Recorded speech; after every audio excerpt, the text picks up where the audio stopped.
Hello everyone, welcome back to my channel. CG pre BEd and pre DElEd का आप लोगों का first allotment list official website पे जारी कर दिया गया था एंड बेसिकली आप लोगों को 11 तारीख से 15 तारीख तक एडमिशन का टाइमिंग दिया गया था। अब बहुत सारे स्टूडेंट ने अलॉटमेंट लेटर को एक्सेप्ट कर लिया, अलॉटमेंट लेटर को डाउनलोड कर लिया और वो जब एडमिशन के लिए गया तो वो बेसिकली कॉलेज जो है वो आउटर एरिया पे था, जिसके कारण बहुत से स्टूडेंट ने एडमिशन नहीं लिया और बहुत सारे स्टूडेंट ने फ़ीस ज़्यादा होने के कारण भी उस कॉलेज में एडमिशन नहीं लिया। अब बेसिकली जिन भी स्टूडेंट ने कॉलेज को एक्सेप्ट कर लिया बट उन्होंने एडमिशन नहीं लिया तो उन लोगों को सेकंड मेरिट लिस्ट में शामिल किया जाएगा या नहीं, साथ ही वो काउंसलिंग में फर्स्ट काउंसलिंग में शामिल रहेंगे या नहीं, आज के वीडियो में हम डिटेल से देखने वाले हैं। साथ ही देखिए, बहुत से स्टूडेंट का ये कहना है कि उन्होंने केवल काउंसलिंग में एक ही कॉलेज को सिलेक्ट किया था जिसका कट ऑफ काफ़ी हाई गया है, तो वो कॉलेज को कब चेंज कर सकते हैं। एंड सबसे इम्पॉर्टेंट थिंग, सेकंड जो आपका मेरिट लिस्ट आने वाला है, बेसिकली आप लोगों का जो सेकंड मेरिट लिस्ट है वो 17 सितंबर को देखने को मिलेंगे। सो बेसिकली 17 सितंबर को जो मेरिट लिस्ट आएगा उसमें किन स्टूडेंट को शामिल किया जाएगा और किन स्टूडेंट को काउंसलिंग से बाहर किया जाएगा, आज की वीडियो में मैं डिटेल से बताने वाली हूँ, सो वीडियो को अंत तक जरूर देखिएगा। अब सबसे पहले समझिए, आप लोगों को अलॉटमेंट लेटर में ऑप्शन दिया गया था एक्सेप्ट एंड रिजेक्ट का। मैंने आपको पहले भी कहा हुआ था कि आप लोगों को पहले ये डिसाइड कर लेना है कि आपको उस कॉलेज में एडमिशन लेना है या नहीं।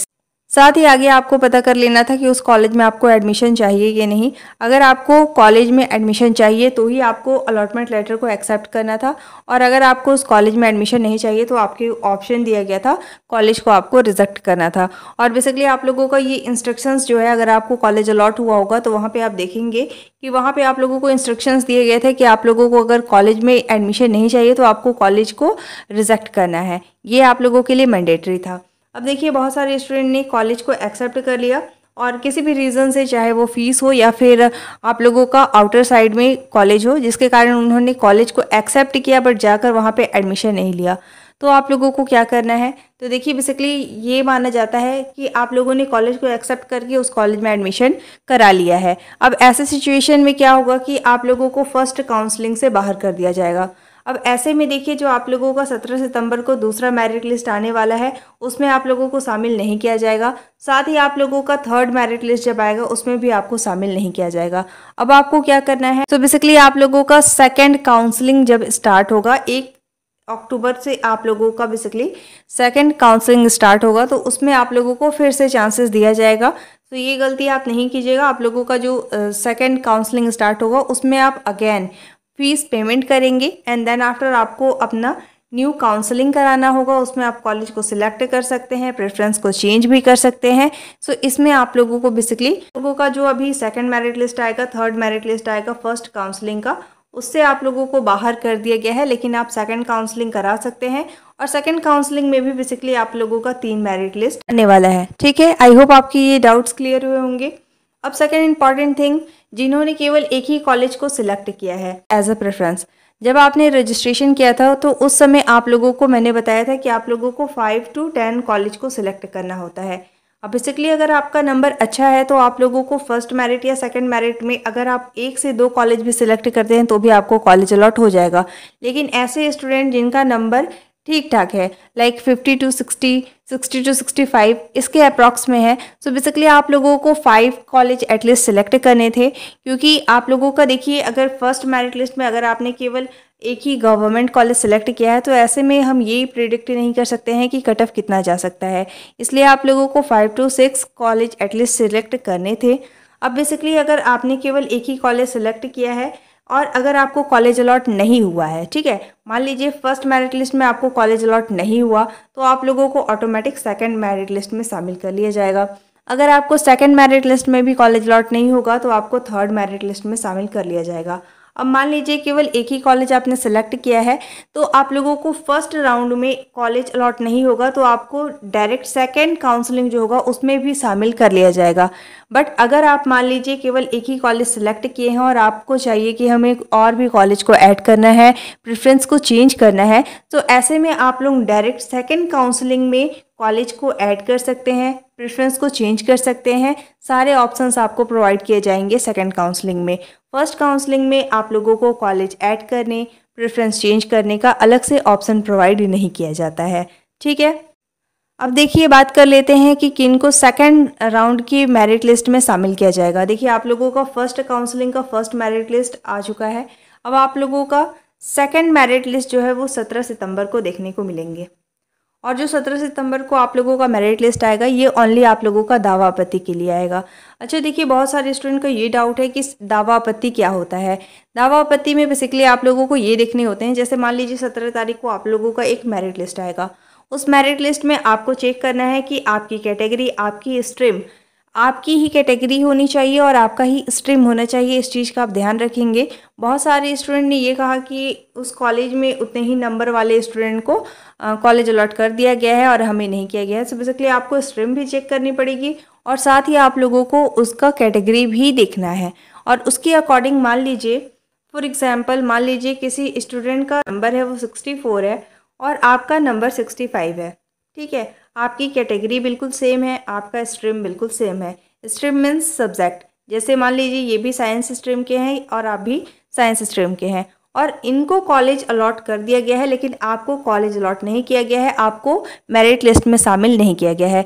तो आप लोगों को दावापत्ति करना होता है। दावापत्ति के बाद वहाँ पे आप लोगों का रीचेक होगा। रीचेक क्यों होगा? क्योंकि वहाँ पे आपने दावापत्ति किया है। साथ ही आप लोगों का वहाँ पे रोल नंबर और डिटेल भी वहाँ पे मेंशन करना होता है। वहाँ पे रीचेक होगा। रीचेक होने के बाद अगर आपका दावापत्ति सही हो जाता है तो आप लोगों का जो फाइनल मेरिट लिस्ट आता है उसमें आप लोगों को शामिल कर लिया जाएगा, ठीक है। तो 17 तारीख को ओनली आपके दावापत्ति के लिए मेरिट लिस्ट जारी होगा और 18 तारीख को नेक्स्ट डे ही आप लोगों का फाइनल मेरिट लिस्ट जारी कर दिया जाएगा। उसमें आप देख पाएंगे कि आप लोगों को कॉलेज अलॉट हुआ है या नहीं हुआ है, ठीक है। तो देखिए आप लोगों का जो फाइनल मेरिट लिस्ट आएगा उसमें बेसिकली किन को शामिल किया जाएगा और किन को नहीं किया जाएगा।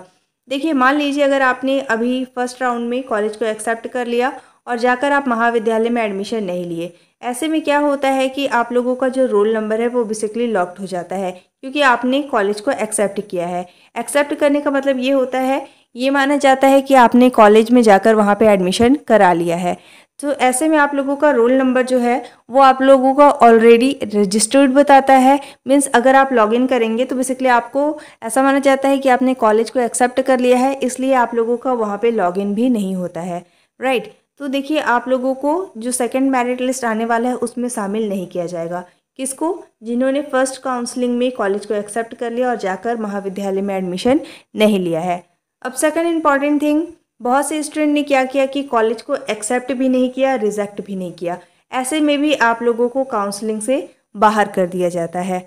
अब अगर हम बात करें कि किनको सेकंड राउंड में शामिल किया जाएगा, ऐसे स्टूडेंट जिनको फर्स्ट मेरिट लिस्ट में कॉलेज अलॉट नहीं हुआ है, आप लोगों को डायरेक्ट सेकंड राउंड में शामिल कर लिया जाएगा। सेकंड इम्पॉर्टेंट थिंग, जिन्होंने अभी आप लोगों को कॉलेज अलॉट हुआ होगा और आपने कॉलेज को रिजेक्ट कर दिया है, ठीक है। मैंने आपको आगे भी बताया हुआ था कि आगे आपको डिसाइड कर लेना है कि आपको उस कॉलेज में एडमिशन लेना है नहीं लेना है, इसके बाद ही आपको एक्सेप्ट या रिजेक्ट करना है।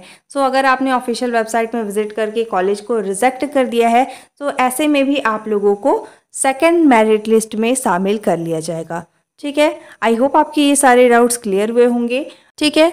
एंड अगर हम बात करें कि आप लोगों को कॉलेज कब चेंज करने का मौका दिया जाएगा, तो सेकंड काउंसलिंग का आपको वेट करना है। जब आप लोगों का सेकंड काउंसलिंग स्टार्ट होगा तो उसमें आप पेमेंट करने के बाद वहाँ पे कॉलेज प्रेफरेंस को चेंज कर सकते हैं, कॉलेज को ऐड कर सकते हैं। साथ ही बहुत सारे स्टूडेंट की जो इन्फॉर्मेशन डिटेल है बेसिकली वो भी गलत फील हो गए हैं, सो उसमें भी आप करेक्शन कर पाएंगे, ठीक है। सो आपको सेकेंड काउंसलिंग का वेट कर लेना है। फर्स्ट काउंसलिंग में आप लोगों का 3 मेरिट लिस्ट आता है। फर्स्ट आपका जारी कर दिया गया है, आप लोगों का 2 मेरिट लिस्ट और आने वाला है। इसके बाद आप लोगों का सेकंड काउंसलिंग स्टार्ट होगा और सेकंड काउंसलिंग में आप फिर से काउंसलिंग करा पाएंगे, रजिस्ट्रेशन कर पाएंगे, साथ ही आप लोग उसमें सारी चेंजेस भी कर पाएंगे। आई होप आपके ये सारे डाउट्स क्लियर हुए होंगे। साथ ही देखिए बहुत सारे स्टूडेंट का ये डाउट था कि आप लोगों का गवर्नमेंट एंड प्राइवेट कॉलेज में कितने कितने सीट अलग अलग कैटेगरी के लिए हैं।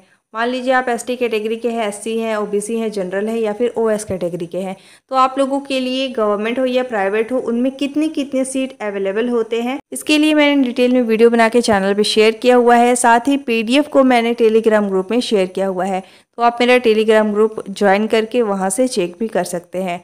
आई होप आपके ये सारे डाउट्स क्लियर हुए होंगे। अब आपको इससे रिलेटेड कोई भी डाउट है, आपकी कोई भी क्वेरी है तो आप कमेंट कर सकते हैं। जैसा मैं हमेशा कहती हूँ, अगर एक ही टॉपिक पे ज़्यादा से ज़्यादा क्वेरीज आएंगे सो इसका मैं एक डिटेल वीडियो बना दूंगी ताकि आप लोगों के सारे डाउट्स क्लियर हो जाए। Thanks for watching. If you like my video, don't forget to like, subscribe and share. You all have to join our Telegram group for the latest update.